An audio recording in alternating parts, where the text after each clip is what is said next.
coming in today. This is a slight departure for me because I normally keep my day job quite separate from my kind of research activity.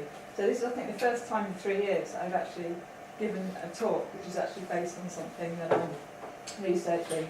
And I'm actually writing a paper with a colleague at Liverpool Hope University. So this is a kind of a version. This is its first airing.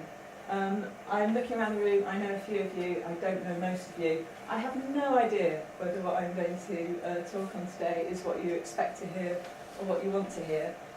What I do hope is I am going to present a bit of an argument with the view that if you disagree with me, that's absolutely great. And at the end of my talk, there will be lots of opportunities for discussion. And we'll need to decide whether we want to set up discussion in sort of tables or stick as a whole, but maybe we can decide that at the end by looking at your faces and seeing how you kind of seem to be kind of gestating to me. Lovely, okay. So the first thing I should probably say is that the students as partners kind of concept or motif has been a concept that sort of I've found thrust upon me as an academic practice advisor probably over the last 4 or 5 years.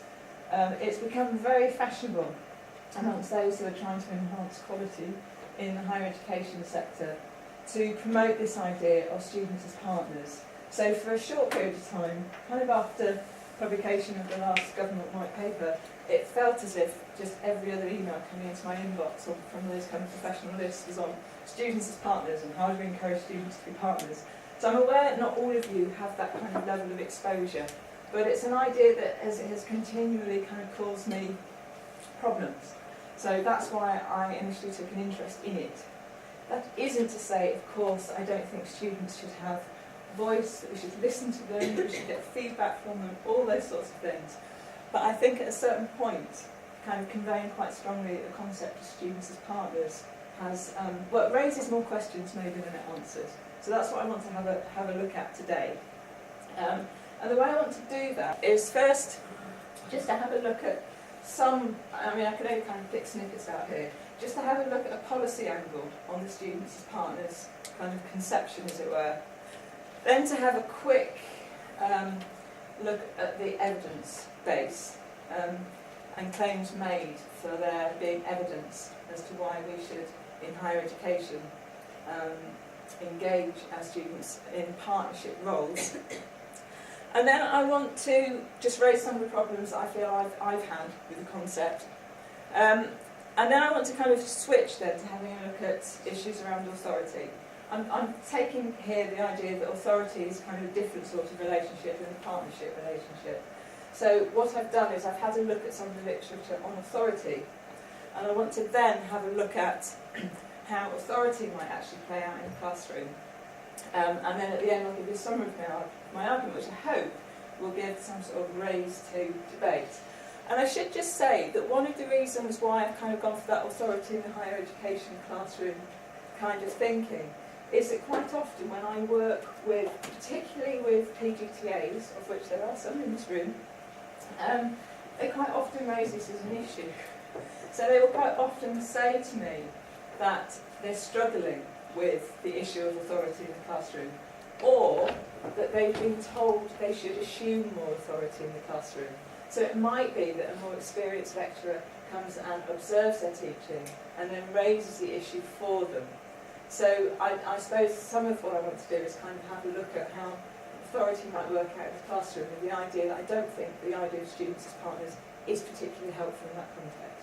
So I hope that's okay. I hope that roughly kind of resonates with something that you feel you might be interested in. If not, we'll try and make it entertaining in some other way for you. I'm not quite sure how yet, but we'll think of something.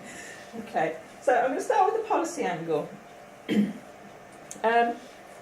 And here I'm just going to focus on one single paper. I don't know if some of you have come across this paper. It was a paper written by Paul Ramsden while he was both Chief Executive of the Higher Education Academy and advisor to the UK government. And he published a paper called The Future of Higher Education, Teaching and Student Experience. And the paper was intended, in his own words, to be a reference point for policy decisions about teaching and the student experience over the next 10 to 15 years. So that was written in 2008. Now, in that paper, what Paul Ramsden did was set out his vision, as it were, for higher education in the UK.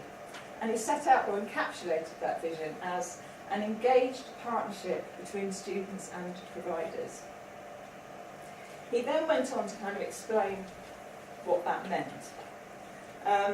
And within his sort of single conception, if you like, of students as partners, he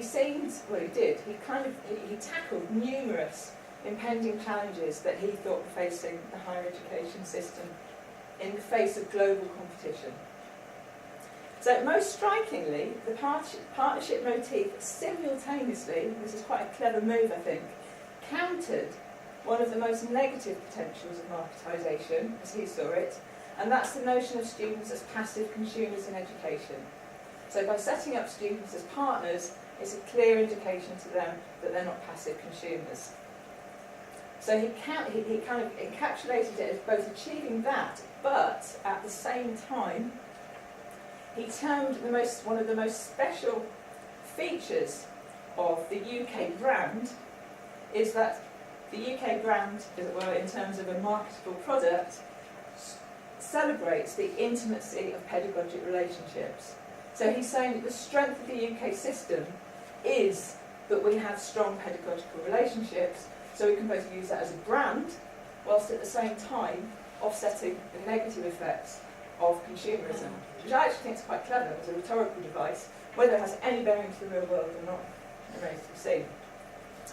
So according to Ramsden, the potential to improve the UK market's position lay in the possibility that engaging students as collaborators in institutional structures and processes relating to teaching and assessment would provide a mechanism for improving the quality of student experience.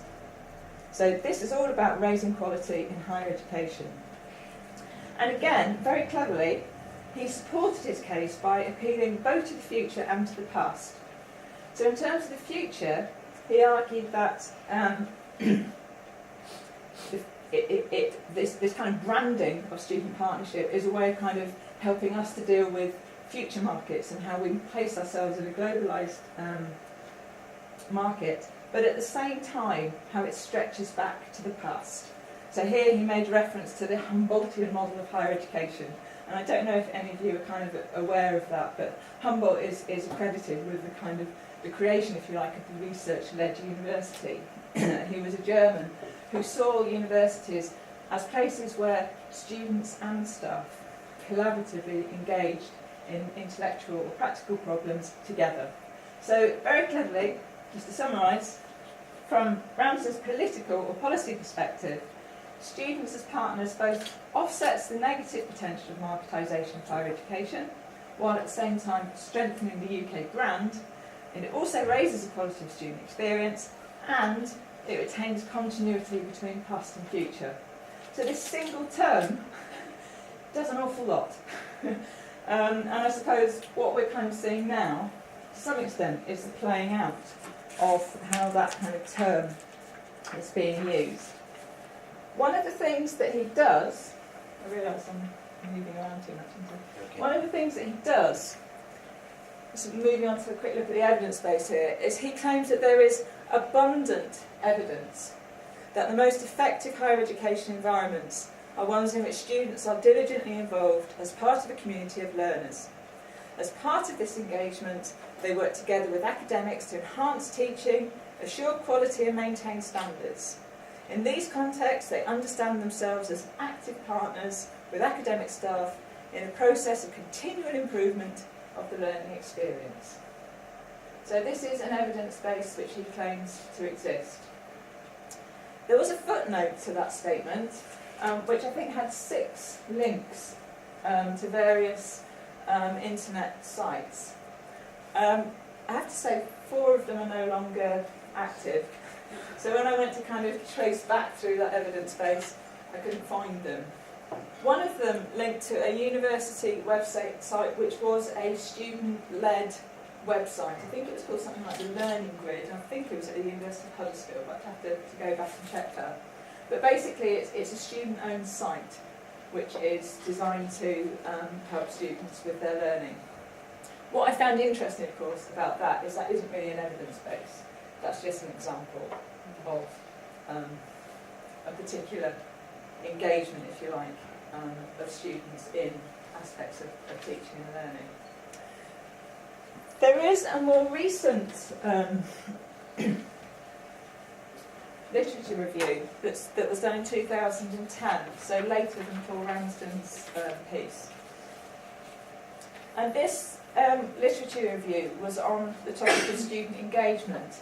And at this point I should probably mention that student engagement is very much a kind of a sister concept to the students' partners motif. So student engagement really it began its life in terms of a kind of distinct set of research, if you like, in America and Australasia. So it's not initially UK based, but it's a term that's been adopted and used with kind of considerable enthusiasm. And I've just put down here a quote that was written in the summary of this literature review, following on from the 2008 paper. So the main focus of the HEA's interest in student engagement is on students being engaged in shaping the design and delivery of curriculum. And so we have concentrated on presenting evidence relating to that objective insofar as that evidence exists. However, given the relevant absence in the literature surveyed on that topic, other aspects, notably individual student learning, dominate the evidence reported. So the first thing that they say is actually there isn't very much evidence for us to report on. They then go on to make the point that most of the evidence that they draw from on student engagement is American. There are a number of case studies that have been done in the UK, but they're too small at this stage. Although they might be illuminative, they're too small to kind of count as robust evidence in this field. Then Trowler and Trowler go on to talk about what they mean by this individual student learning. So we note from the literature review that the robust evidential base in this area is much stronger in some areas of engagement than others, with strengths especially in the areas of individual student learning, particularly the correlation between student engagement in educationally purposive activities and positive outcomes related to grades, persistence and graduation at a generalised level. So the kinds of things that we're talking about here, and where there is a robust evidence base, is that students who have a high involvement in their own learning, surprise, surprise, tend to do better. Okay? So what they're talking about here are things like time on task, persistence, interrelationships with academic staff, don't get me wrong, but much more so, or almost solely, with respect to their own individual learning process. So this kind of strong evidence base that I feel Ramsden was kind of making a claim for, when you actually scratch not that very much deeper, doesn't really seem to exist. I'll leave you to make your own conclusions there about how government is advised. Nevertheless, and I love this, we live in an era where evidence-based policy dominates. Irrespective of this, in my account, you might go away and try and uncover a whole different set of evidence that I haven't come across. Despite this kind of, I would suggest, fairly kind of flimsy evidence base, the idea or the notion of students as partners has been promoted really strongly by particular professional bodies related to higher education, and namely here the HEA and the Quality Assurance Agency. So the Higher Education Academy has had two change programmes over the past few years. The first was called Students as Partners, the second Students as Partners in Curriculum. And I'll just give you a bit of an insight here because I wanted to know what they meant by students as partners. So the change programmes specifying that students should be treated as equal rather than inferior partners, and project teams must comprise representatives from both student and staff communities in almost equal number. And listed principles include includes developing shared purpose, values and principles, and joint decision-making and accountability arrangements. So I wanted to give you a bit of an insight into how the HEA is conceiving this idea of students as partners. The Quality Assurance Agency has, probably not that recently now, but a few years ago kind of revamped its website too. And it now has a section on partners, and one of those listed partners is students. And this was the most recent text that I got just a couple of weeks ago from their website. So we want to put students at the heart of everything we do at the QAA to help you be active participants in shaping your own education. For us, student engagement is about giving all students the opportunity and encouragement to get involved in quality assurance and enhancements of education. So certainly on the surface, the idea has been promoted very heavily, and also there has been a kind of a filtering down of strong interest in the idea. And these are just a couple of headings that I came across as I was looking through the Students as Partners literature. So there are projects on the go that envisage students as co-designers of courses, pedagogical consultants, and strategy developers. Okay? And I mean, I think it is important here to maybe sort of qualify that a bit. Of course, it's really useful to have students talking to us and telling us about their programmes, etc. I suppose what I'm quibbling with quite strongly here is the kind of degree to which this idea has been taken up. And a bit later, I want to go on and argue that I don't think it's fair on students. That's kind of part of my overall argument here. Of course, this kind of thinking isn't just restricted to education. I was laughing quite recently because my partner is a chiropractor, so he kind of clicks people's backs. And when I went on to their most recent sort of up-to-date kind of CPD behaviours, they were very much promoting the idea that chiropractic patients are partners. And I was really trying to envisage how that might work. And obviously I can't, but I'll keep trying, I think. But I found this. This is on the NICE webpage, where they have a kind of a patients as partners in care kind of theme and project, with lots of information for patients on their own healthcare. So this is verbatim actually. So evidence shows that patients who are involved as much as they wish to be in decisions about their care and treatments are more likely to feel knowledgeable, able to manage their condition, satisfied with the quality of their care. They are also more likely to take part in preventative schemes and to follow the course of treatment agreed with their doctor or nurse. And again, I mean, they claim a strong evidence base for this, and I don't know what that is, and it's not my field of expertise. But what I think I found interesting about this was that if we then transfer that thinking over to students in higher education, we would want to be saying something along the lines of increased student engagement with learning and processes that relate to learning will result in better learning outcomes and increased student satisfaction. So I think that's the sort of parallel, presumably, that's been created here. But of course, those examples I just gave of students as co-designers, consultants, strategy developments, etc., they go further than that. They suggest that students might be experts at a meta level, if you like, that they have expertise to understand curricular requirements beyond their own individual learning. We would not want patients, I don't think, I pray not, describing themselves as consultants, and yet we think it's okay to describe students as consultants. And I suppose this is where I start to get to the heart of my concern about the idea of students as partners. It seems to me to undermine the idea that there is such a thing as pedagogical expertise or authority.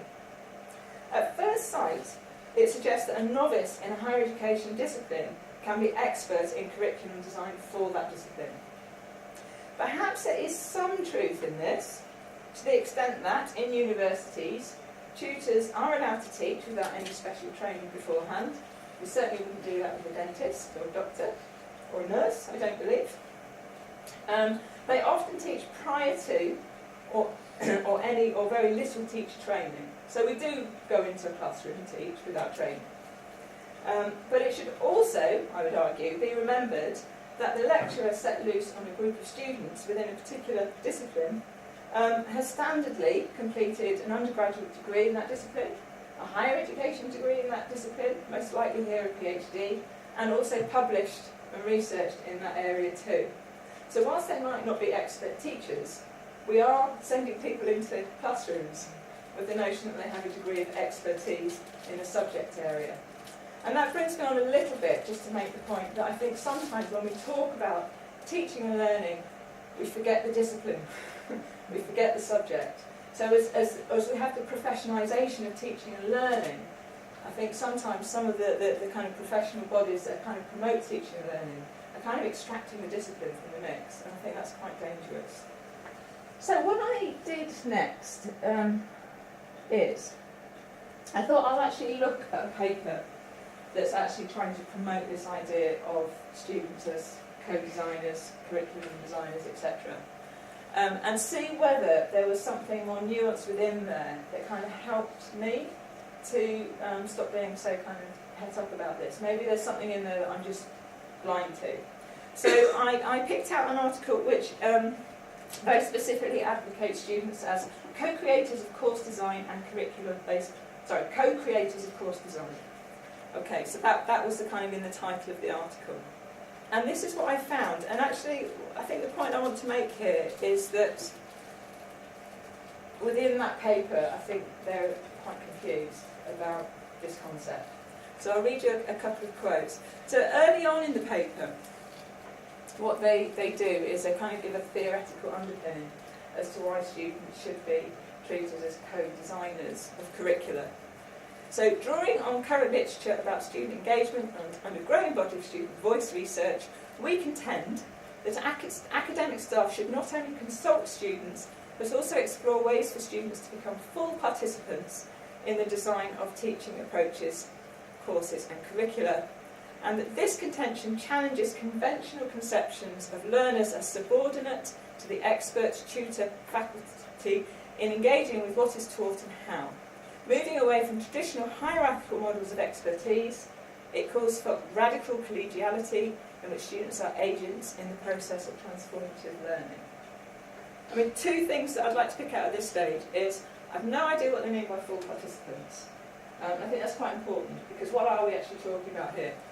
But secondly, and I think more disturbing for me, was this offsetting of subordinate against expert tutor. I did look up in the Oxford Dictionary, because I was a bit troubled over this word subordinate. I did have a quick look in the Oxford Dictionary. This is a definition that came on the web version. So lower in rank or position, of lesser or secondary importance. My feeling here is that I can't think of anybody I know that would want to put students or envisage students in that way. They might want to see themselves as experts, but I don't think they would necessarily set that in relation to the subordinate. Let me just go on and show you something that they say later on. So positioning students as peers who have valuable perspectives is key to supporting collegial partnerships between faculty members and students with the goal of clarifying and improving classroom practice. However, it is important to note that enhancing student participation in pedagogical planning does not replace teachers' expertise and their key role in facilitating learning. So within the one article, I just don't think they've dealt with the issue. So that hasn't helped hugely. So then what I did is I actually, and I'm going to read this out to you, they then give some case studies to explain how students' partnerships is working out in various universities. So here's an example that they give from the University College Dublin. Programme designers, coordinators, redesigned the first year geography curriculum in collaboration with students. The programme enrolls approximately 400 students each year. The coordinators advertised for 4 third-year students to apply for the job of co-designing the curriculum with existing academic staff. These students were paid to design a new virtual learning environment based around case studies covering important themes for first-year geography, such as migration and the coffee trade. They then produced written, audio and video resources for the virtual learning environment that first-year students could interact with and use to support their learning. These case studies prompted discussion among small groups of students online and in class. The third year students then collaborated with the programme coordinators to identify examples of good student work that could be used as the basis for teaching sessions. In this way, the current students' work directly influenced and contributed to the curriculum. I had a few problems, as you can imagine, with that example. I mean, first off, these people were employed. I wonder if whenever an employment relationship is viewed as a partnership.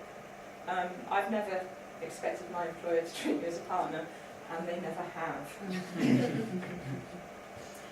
I would want to know so much more. I'd like to know who directed the case studies, who chose the case studies, who decided what those case studies should be.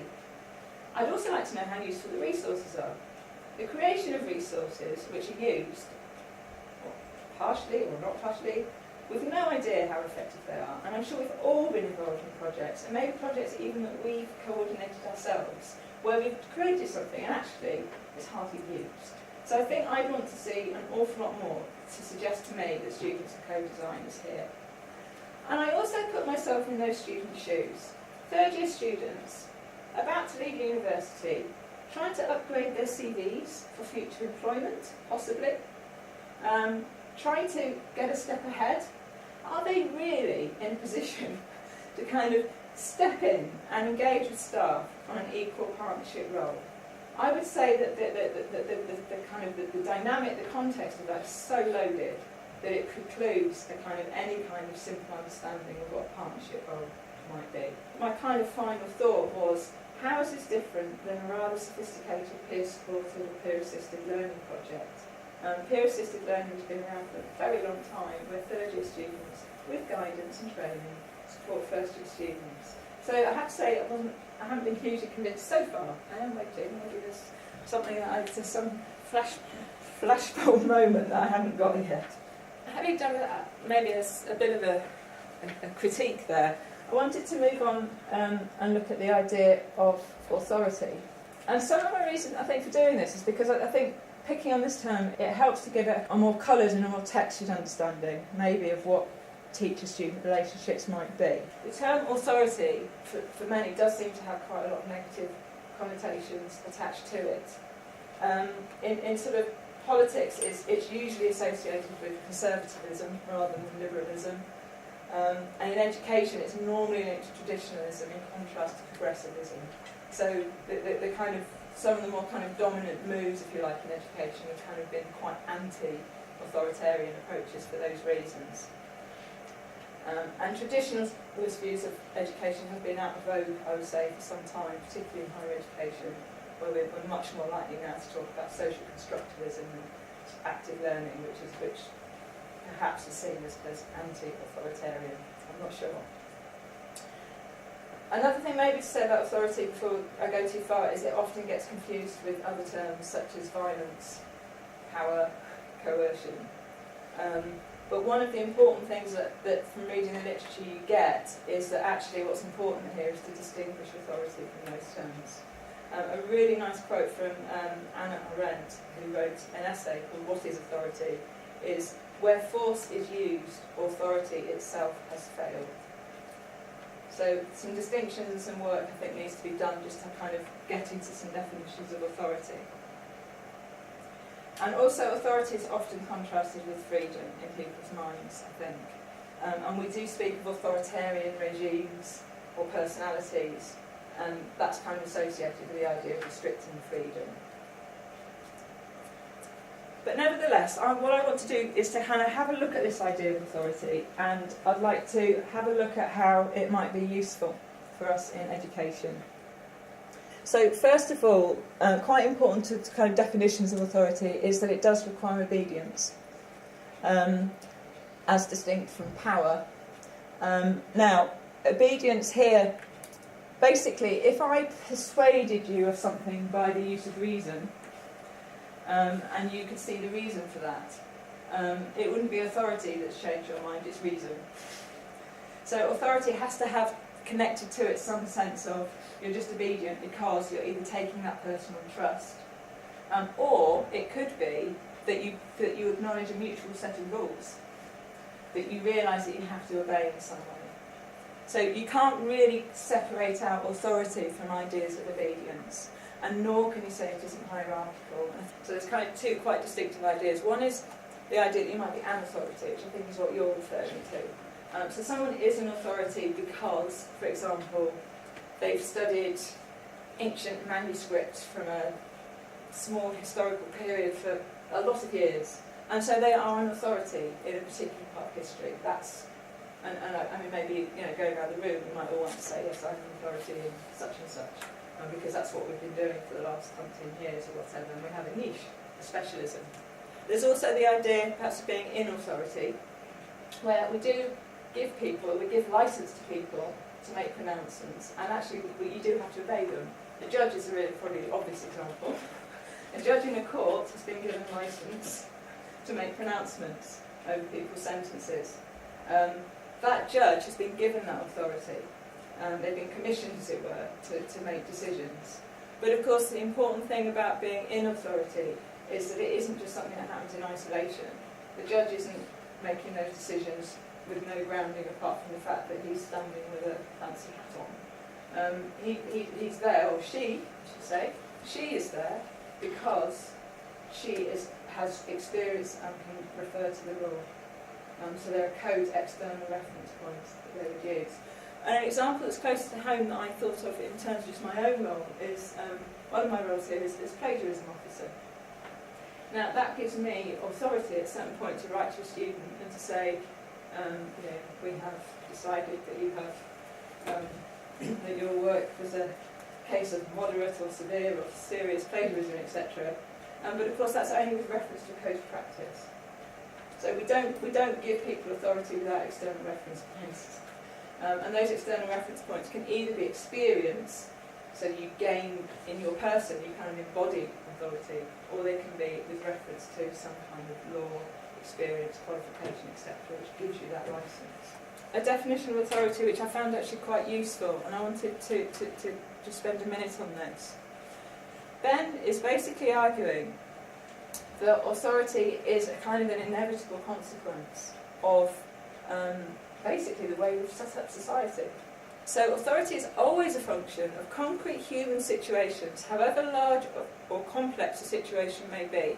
It operates in situations in which a person or group, fulfilling some person, project or need, requires guidance or direction from a source outside himself. So for our very society to function, we kind of need to divide labour. We have to have experts in some things, and we sometimes need their expertise. So we go to them, and then that sets up a relation of authority. Another thing that Ben would say is that we grow up with relations of authority. We're born into relations of authority. Our parents, others around us, adults, guide us, lead us, stop us from stepping out onto the road, all those sorts of things. So the idea that you can kind of then, at a certain point, remove yourself from the kind of network or embeddedness of authority relationships is or he would suggest, is just not realistic. And his moves on then to say, the bearer of authority receives willing obedience from the subjects of his or its authority as the bearer exercises his or its claim to mediate the field of conduct or belief in which the subjects are in need of advice, leadership, guidance or direction. I thought that was quite useful because it made it quite useful to think in terms of students coming to a university in that way. Students presumably aren't coming to be bossed around and kind of at the end of our power trips, but they do come here with the idea that they want to learn something, and they come here for our guidance, expertise, experience to help them get there. Another quick idea I'd like to throw in is, again, going back to Hannah Arendt. This is quite a complicated essay that she wrote, so I'm not going to go into lots of detail on it, but what she did was she went back to the kind of origins of the term authority, and she took it right back to Roman culture. And the reason I put this in is because it does this kind of quite clever idea about how authority links to the past. So, in no other realm does human excellence approach so closely the path of the gods as it does in the founding of new and in the preservation of already founded communities. So essentially, in the Roman terms, what the word authority meant is it actually meant to augment. And the people who had authority were the people that have knowledge of the past foundations, who then help people to create new communities. So it's this idea that you have to have memory, you have to have knowledge of the past in order to be able to augment. I think augment is quite a crucial word there in terms of the kind of the kind of origin or the root of the word, because it gets us away from that idea, I think, of the negative aspects of subordination. It's about augmenting. Moving on then quickly, this was looking at, I just looked at another review and I found this statement from a member of staff who was quite keen to promote the idea of partnership between students. And the comment was, all students and staff are here to learn from each other, and the only distinction is age and experience. I suppose what struck me when I read that was the only distinction is age and experience. And I just thought, whoa, how can you dismiss those so quickly? I was quite taken by that. I mean, they're quite loaded things, aren't they? Experience counts for so much. So what's clearly nice about this is it's taking the idea that we're not better, but also maybe it's throwing away some of the kind of richness of experience that maybe gives someone authority. Bringing this down right now to the classroom, Brookfield wrote on reflective teaching and the importance of why it's important to reflect on our teaching. And at one point he kind of parodied, I think, a certain kind of teacher, which I think echoes very strongly the kind of this current students as partners theme. So teachers committed to working democratically often declare they're at oneness with students. Believing themselves and their students to be moral equals, they like to say to them, I'm no different from you, so treat me as your equal. Act as if I wasn't a teacher, but a friend. The fact that there is a temporary imbalance between us in terms of how much I know about this subject is really an accident. We are co-learners and co-teachers, you and I. And I realise that's a bit of a parody, but his overall point there is that students can see through that. Students know that you're not equal. They know that their teachers have more experience than them. So the idea that you kind of bluff your way through by telling them that you're co-learners or equals is, in his view, quite disingenuous. One of the reasons I wanted to put this up, because Brookfield then goes on to talk about how the process might change over time. And this is something that I want to move on to, and it links back to the Anna Arendt thing. The idea here is that with time, students might want to see themselves as co-teachers. It might be that they take on extra roles, extra authority. They might start to challenge. But if we set up that relationship from the beginning, we're not doing a service to our own students. They can see through it, is his point. And that idea of time, again, I think is tied up in this second quote by Ben. So the patient accepts the advice or command of the doctor, not in the hope of becoming a doctor, but in the hope of getting and staying well. The medical student puts himself under the authority of the doctor in the hope of himself becoming a doctor and entering into the collegial community of doctors. There is, if the latter relationship is successful, an increasing coincidence between, or coincidence maybe here, between the student's need and the doctor's competence, not a persistent differentiation of function and specialised ability, as in the case of the patient and the doctor. So again, for me, it's just kind of moving into that idea that over time, and it fits, I think, Carl, with your apprenticeship statement, is that, you know, over time, what you're looking for is for the gap to close. But at the beginning, you accept that the gap is there. And then a couple of more ideas I'm going to throw in, and then I'm going to make sure I stop within a few minutes so that I don't talk forever. Roland Barthes wrote a really lovely essay on his kind of ideal seminar. And one of the things he talks about is transference. Now, I don't know, in some kind of psychoanalytical terms, transference basically means where you take thoughts, feelings that you associate with a significant previous relationship, and you kind of project it onto a current relationship. So in a therapist relationship, a therapist would kind of watch out for that moment of transference, where the patient brings kind of old sets of thoughts and feelings about significant relationships and starts to play them out in a therapy relationship. There are various articles written on how that plays out in educational relationships as well. Obviously, kind of the idea of the student looking to the teacher as some kind of significant person who perhaps reminds them of another significant person, and either, I don't know, either loves them, hates them, whatever, can play out in many different ways. But what Barthes asks here is, where is the transformational relation? Classically, it's established between the director of the seminar and its members. Even in this sense, however, this relationship is not certain. I do not say what I know, I set forth what I am doing. I am not draped in the interminable discourse of absolute knowledge. I am not lurking in the terrifying silence of the examiner. Every teacher, and this is the vice of the system, is a potential examiner. I am neither a sacred, as in consecrated subject, nor a buddy, only a manager, an operator, a regulator, the one who gives rules, protocols, not laws. My role, if I have one, is to clear the stage on which horizontal transferences will be established. What matters in such a seminar is not the relation of the members to the director, but the relation of the members to each other. So what he's trying to do here is to set up, and remembering that a seminar is perhaps a very kind of specific sort of teaching, the idea of where his role sits, not as a kind of a lawmaker, but more as a director. But also, perhaps over time, part of the role of that director person is to encourage greater equality of relationship between the students, rather than between him or her and the students. And later on he goes on to say, but each time I want to hand the seminar over to the others, it comes back to me. I cannot evade the kinds of presidents under whose gaze speech is blocked, hampered, embarrassed. Therefore, let us risk more.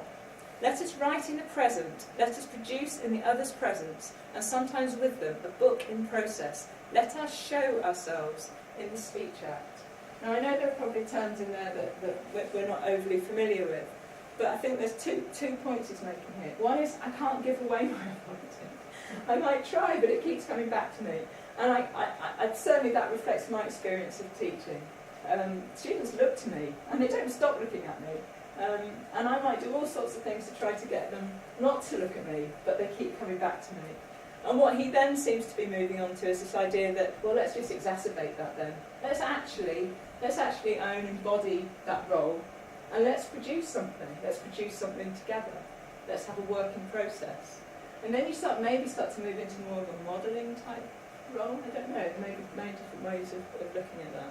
So just to finish off, I'd like to just perhaps tie up some of the points that I've been trying to get at, and hopefully these, or maybe other points, can become the subject of our conversation. First of all, to me, it's not actually clear who the students as partners notion is supposed to serve. And how is it to be distinguished from peer-assisted learning, for example? Is it a phrase that's supposed to appeal to students? It certainly is in the sense that we're trying to kind of distract them from the idea that they're passive consumers. But at the same time, we have fed our students, not us personally, but students have been fed very strongly with this value for money motif. I can't believe how often I'm hearing it at the moment. So I'm not quite sure the students as partners motif is going to be strong enough to offset that kind of other message that they're receiving. It doesn't seem to be doing a whole lot of good to staff. It's certainly been adopted within the higher education teaching and learning community, and I have to say I'm asking why. I think we need some discernment over what we can usefully invite students to engage with. And when I say useful, I mean useful to them and useful to us. Of course students have voice, and of course students teach us. But we can't just kind of give that some sort of blanket, willy-nilly kind of fluffy term. I think we need to be quite clever about what we think we should be inviting students to engage with. And in fact, I recently looked at an American website on modular evaluation, and it had two sets of lists. One list was what we can usefully ask students to give us feedback on, and the other is what we can't ask them to give feedback on. And I thought that was quite interesting. And the Americans are kind of further down the road with some of this stuff, I think, than we are. And it just struck me that that's something that I'd be quite keen for us to look at. I would argue that Students as Partners movement denies students an opportunity to acquire authority over time. It undercuts that apprenticeship model. It tells them, we're all partners straight away, you can design curricula, and it undermines also our own authority, our teaching authority, which is something I think we have to learn and grow into. So linked to that, I'm arguing that higher education teachers should be encouraged to accept and exhibit authority within relations of trustful obedience. So I'm not talking about obedience as in obedience because I say so. I'm talking about obedience born of mutual need, or certainly the students' need to learn and gain expertise in a particular area. And while authority resides in the teacher, it may and possibly should be devolved over time. It's something that over time we want to close that gap, narrow that gap between student and teacher, because we want to send them out as doctors or teachers or engineers or whatever.